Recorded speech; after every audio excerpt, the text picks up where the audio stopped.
welcome back on this glorious and amazing day. And last week we talked about that the way to happiness that comes from within with contentment and blissfulness can never be taken away. However, things and external experiences can be taken away. I'm reminded of this phenomenal yet heartbreaking and torturous story that I read in the book Awaken the Giant Within from Tony Robbins. I read it so many years ago, the details might not be accurate, but the story I believe is 100% accurate, where the CEO, I believe, of the car company of Volkswagen from Germany, I forget what year, but basically the car company suffered tremendously.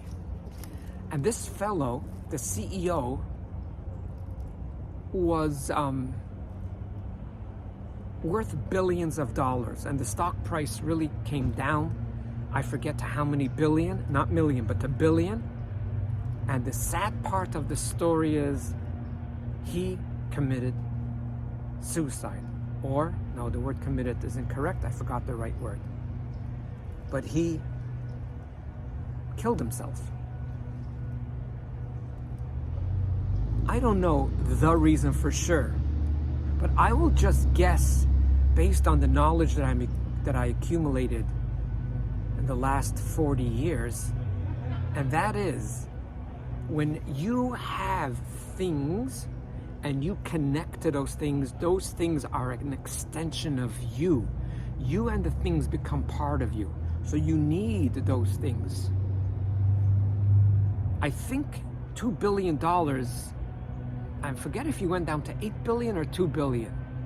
They're both pretty cool numbers. But let's say 2 billion, that's enough money, more than enough to live off the interest. You don't even have to do any fancy investing.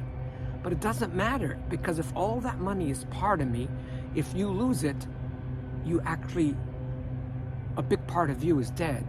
So let's say in the middle of your sleep, someone came miraculously without pain and amputated your hands and your legs, and you wake up. The person wakes up, they have no arms and legs. I could understand why a person would say, no, I can't handle this. I can't live like this. That will be too painful. I can't even see my life go that way.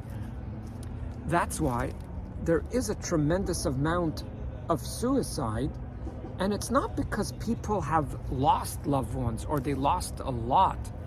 I deeply believe, and I never want to be tested, but I deeply believe is because people's not only happiness, but their existence was identified through their belonging. And we get so attached to our belonging, as I mentioned before, it's sort of an extension of us. And when that gets taken away, it's beyond devastating.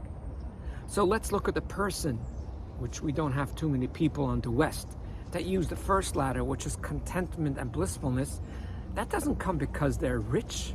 That doesn't come to them because they have everything they want. On the contrary, many of them have very, very little, but they have something more than anyone else has, which is their own self, their own soul, which we'll talk about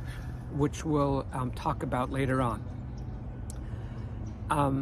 What's the third difference between the first way to get happiness, which is the right ladder, and the left ladder? On the right ladder, when you are connected to self, which produces, or by default, has in it the contentment and blissfulness, the more you meditate, the more you are in that state, the stronger it becomes.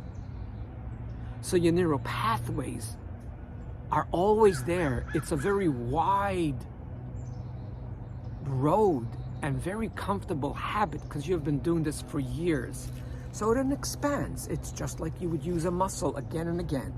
So the more you use the muscle and the more you work out in the gym or at home, of course there might be temporary pain from time to time, but the more you use it, it enlarges, it becomes stronger. And ironically, The weight you couldn't pick up 4 years ago, suddenly you pick it up and you go, how did that happen? Which means you could as well pick up the weight of life, the challenges of life. Versus if you go to derive happiness from things or people around you, ironically, not only your muscles do not expand, but they actually shrink. You become sadder and more depressed. Why is that? What do you mean you become sadder? Why can't I just take one drug each day? It gets me going. I don't know how many hours it's gonna get you going. I didn't try it yet. I promised my kids I will try all the drugs out there when I'm 96 or under 6, because I do want to try it. So why do you get weaker? So not only, we spoke of before, it costs you more money, but it makes you, over the months and years, unhappy. And the ones, sadly, that are in these addictions and in these traps that have tried so much, even a lot of therapy that doesn't work, we'll talk about it next week when you join me.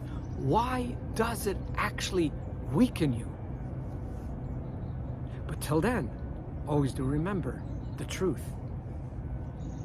Regardless of what you have did, you are still greater than you think you are. And if you know that, you will find out why you did the things that you're not proud of. And then instead of telling yourself off, you're going to understand yourself, and you're going to be able to become externally a better person. Because internally, you are always good, you will always be good, and you are good.